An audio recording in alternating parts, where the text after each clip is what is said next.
ইনশাআল্লাহ আগামী 3 তারিখ মে মাসের 3 তারিখ আল্লাহর কোরআনের এই বিধানকে সমুন্নত রাখার জন্য এবং কোরআন বিরোধী এই ধরনের কটাক্ষ যারা করবে তাদের জিভ টেনে ছিঁড়ে ফেলবার পয়গাম পৌঁছে দেওয়ার জন্য আবার আরেকটা ছাত্র চত্বর কায়েম করতে হবে। প্রস্তুত থাকবেন তো ইনশাআল্লাহ? আল্লাহর কসম খেয়ে বলি, যদি আল্লাহর কোরআনের বিধানকে কটাক্ষ করার এই ধারা অব্যাহত রাখা হয় তাহলে গোটা সরকার ব্যবস্থার বিরুদ্ধে যুদ্ধ ঘোষণা করতে আমাদের এক মুহূর্ত বিলম্ব হবে না। নারী বিষয়ক সংস্কার কমিশনের মধ্যে যেই কয়টা মহিলা দেওয়া হয়েছে, কি বলবো, বললে তো এটাই বলতে হয় যে একটাও আসল মহিলা, পুরুষও না। পুরুষ তো রাখা হয় না, একজনও পুরুষ নাই। মহিলাদের অধিকার বিষয়ক একটা কমিশন গঠন করা হয়েছে। আচ্ছা, পুরুষদেরও তো কিছু মতামত থাকতে পারে, কোন একজন পুরুষ রাখা হয় নাই। পুরুষ রাখা হয় নাই, যা রাখা হয়েছে এগুলি একটাও মহিলাও না। এখন বাকি কি হইতে পারে আপনারা বুঝে নিন। এই হলো অবস্থা। তারা মিলে একটা মন্তব্য করেছে, সেই মন্তব্যটা আজ পর্যন্ত বাংলাদেশে কোন স্বৈরাচারী কোন ফ্যাসিবাদী আমলে এত বড় জঘন্য মন্তব্য করার দুঃসাহস কেউ দেখায় নাই। মন্তব্য করেছে, কথাটা লিখেছে কি, যে বাংলাদেশে ধর্মীয় উত্তরাধিকার আইন এবং পারিবারিক আইনের কারণে নারীরা ব্যাপকভাবে বৈষম্যের শিকার হয়। নাউযুবিল্লাহি মিন যালিক। ইসলামে যেই ধরনের বিধান দেওয়া হয়েছে, মূলত ইসলামের বিধানকে সরাসরি কটাক্ষ করে, আক্রমণ করে তারা বলতে চায় যে ইসলামের বিধানের কারণে নারীরা বৈষম্যের শিকার। এর চেয়ে বড় ইসলামের বিরুদ্ধাচরণ, এর চেয়ে বড় আল্লাহর কোরআনের প্রতি কটাক্ষের আর কোনো ভাষা হতে পারে না।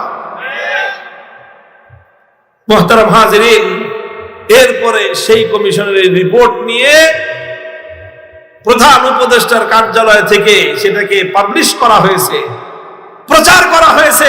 আনন্দ চিত্তে প্রচার করে তারা বলেছেন যে যত দ্রুত সম্ভব এই কমিশনের প্রস্তাবনাগুলো কার্যকর করবে, বাস্তবায়ন করবে।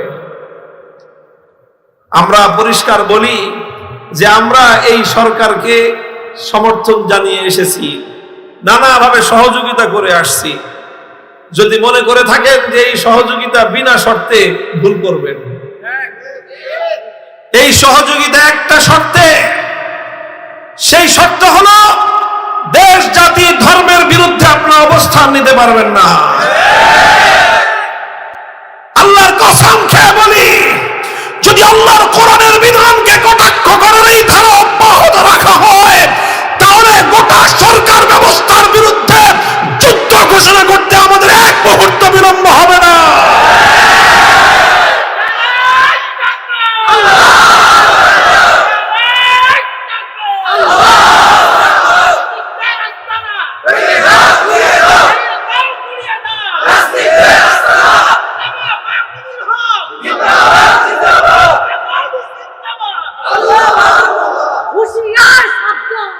মুহতারাম হাজিরিন, ইসলাম যেই বিধান দিয়েছে আলহামদুলিল্লাহ, সেই বিধানের মাধ্যমে হাজার হাজার বছর পর্যন্ত সমাজের মধ্যে যে শৃঙ্খলা, যে সাম্য, যে শান্তি, যে ভারসাম্য তৈরি হয়ে আছে, পশ্চিমা সমাজ ব্যবস্থা থেকে আমাদের এই সমাজ ব্যবস্থাকে, পশ্চিমা অসভ্য কালচারকে আমদানি করে, পশ্চিমার বেরেল্লাপনা কালচার আমদানি করে, পশ্চিমাদের পরিবারবিহীন সমাজ ব্যবস্থাকে আমাদের দেশে আমদানি করে আমাদের পারিবারিক ব্যবস্থাকে ভেঙে চূর্ণ বিচূর্ণ করে দেওয়ার পায়তারা চলছে।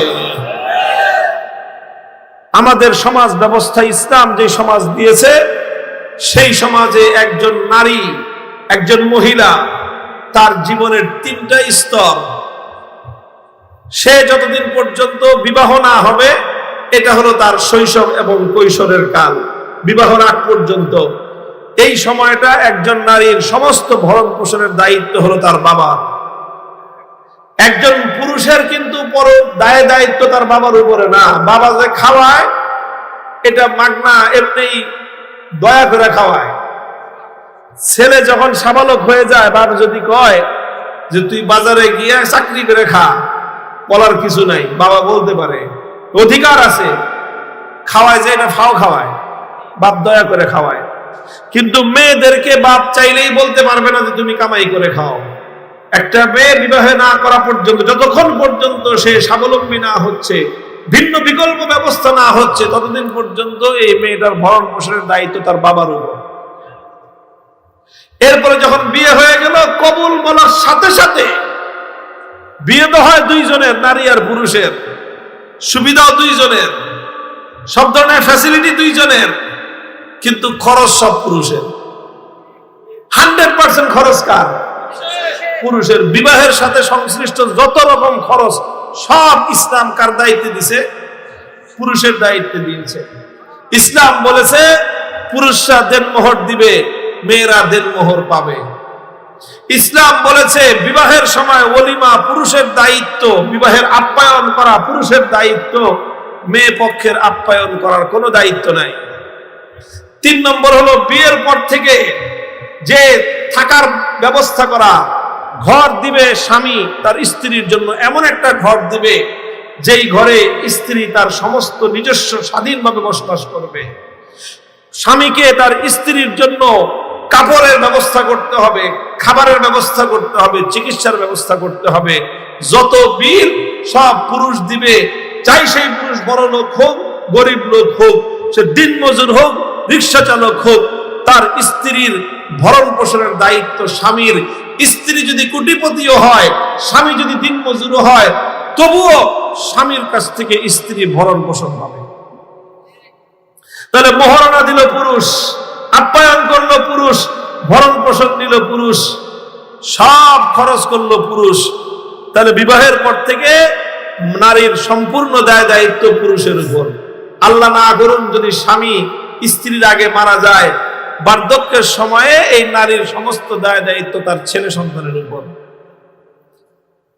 যতদিন পর্যন্ত ছেলে আছে, তার মায়ের ভরণ পোষণের দায়িত্ব এই ছেলের উপর।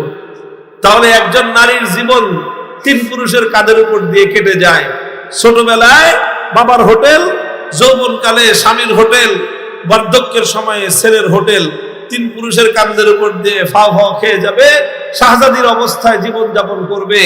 বাপের কাছ থেকে, মায়ের কাছ থেকে, ভাইয়ের কাছ থেকে মিরাসের যা সম্পত্তি পাইছে সব সম্পত্তি নিজের খুশি মতো নিজের মতো ব্যবহার করবে। নারীর সম্পদে তার স্বামীর 1 চুল পরিমাণ কোনো অধিকার নেই। বলেন, এরপরেও যদি কেউ বলে যে বৈষম্য হয়েছে, মনে করতে হবে তার মাথার মধ্যে সমস্যা আছে। মাথার মধ্যে ঘিলু নাই, ঘিলুর পরিবর্তে গোবর আছে। এত চমৎকার বিধান ইসলাম দিয়েছে, ইসলামের বিধান কার্যকর করো, সমাজ থেকে সমস্ত বৈষম্য দূর হয়ে যাবে। মুহতারাম হাজিরিন, এই কথা বলে বাংলাদেশের ধর্মপ্রাণ মুসলমানদের, আলেম ওলামাদের কলিজার মধ্যে আগুন ধরায় গেছে। আমরা মনে করতেছিলাম, সাহস যোগাইতেছিলাম, উৎসাহিত করতেছিলাম যে চালান আমরা আসি, যারা বিরোধিতা করে আমরা সকলকে মোকাবেলা করে অন্তর্বর্তীকালীন সরকারকে আমরা সব ধরনের সহযোগিতা করবার আশ্বাস দিয়ে আসতেছিলাম। এই দেশে আলেম সমাজই সবচেয়ে বেশি তাদের পাশে দাঁড়িয়েছে, সব ক্ষেত্রে তাদেরকে সহযোগিতা দিয়েছে, তাদেরকে আশ্বাস দিয়েছে, সাহস জুগিয়েছে। বড় বড় রাজনৈতিক দলগুলো তাদের বিরুদ্ধে মাঠে নামতেছে, আলেম সমাজ তাদের পক্ষে থাকতেছে, কারণ তারা এতদিন পর্যন্ত ইসলামের বিপক্ষে অবস্থান নেয় নাই। শুধু এই জন্য, যদি মনে করে থাকে এটা পার্মানেন্ট ব্যবস্থা, ভুল করবে, বোকার স্বর্গে বাস করবে। আমরা আল্লাহর কোরআনের বিরুদ্ধাচরণকারী কারো সাথে পীড়িত করি না। যে কোরআনের বিরুদ্ধে যাবে, ইসলামের বিরুদ্ধে যে যাবে, সে যেই হোক না কেন, মাথার উপর থেকে পায়ের নিচে ফালায় দিতে 1 মুহূর্ত আমাদের বিলম্ব হবে। উলামায়ে কেরাম হেফাজতে ইসলামের পক্ষ থেকে আগামী 3 তারিখ, মে মাসের 3 তারিখ শনিবার দিন, ঐতিহাসিক সোহরাওয়ার্দী উদ্যানে এই কলঙ্কিত বাংলাদেশের ইতিহাসের কলঙ্কজনক এই অধ্যায়কে মুছে ফেলবার জন্য জাতিকে একত্রিত হওয়ার ডাক দিয়েছে। যাবেন তো? হ্যাঁ, যাবেন তো? কারা কারা যাবেন? হাত তুলেন। আল্লাহ পাক কবুল করেন। আমি দেশের মানুষকে বলি যে দেখেন, আপনারা সবসময় নিজের কাজ করবেন, কিন্তু যখন সম্মিলিতভাবে আলেম সমাজ আপনাদেরকে ডাক দিবে তখন আলেম সমাজের পাশে থাকবেন।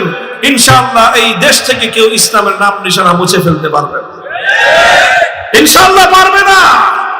যত বড় শক্তি হোক, দেখা গিয়েছে শাপলা চত্বরে রক্তের বন্যা প্রবাহিত করেছে, হাজার হাজার রাউন্ড গুলি বর্ষণ করে আমাদের সন্তানদের বুকগুলোকে ঝাঁঝরা করে দিয়ে আমাদের সঙ্গে অনেক কটাক্ষ করা হয়েছিল। বলেছিল আমরা নাকি শাপলা চত্বরে বুকের মধ্যে গায়ে রং মেখে শুয়েছিলাম, আমাদের কোন মানুষকে নাকি হত্যা করা হয় নাই। অথচ বাংলার ঘরে ঘরে শাপলা চত্বরের শহীদ পরিবারের হাজারিয়ার কান্নার আওয়াজ এখনো শোনা যায়। 2021 সালে আবার আমাদের উপর হত্যাযজ্ঞ চালিয়েছে। ওলামায়ে কেরাম এবং হেফাজতে ইসলামের উপর সবচেয়ে বেশি হত্যাযজ্ঞ চালানো হয়েছে বিগত রেজিমের সময়ে। মুছে ফেলতে পারে নাই, মুছে ফেলতে পারে নাই। আমাদেরকে, আল্লাহর কোরআনের অনুসারীদেরকে, হকের ঝান্ডাবাহীদেরকে কেউ যদি মনে করে গুলি করে হত্যা করে শহীদ করে শেষ করে দিবে, তার চেয়ে বড় বোকা দুনিয়াতে আর কেউ নাই।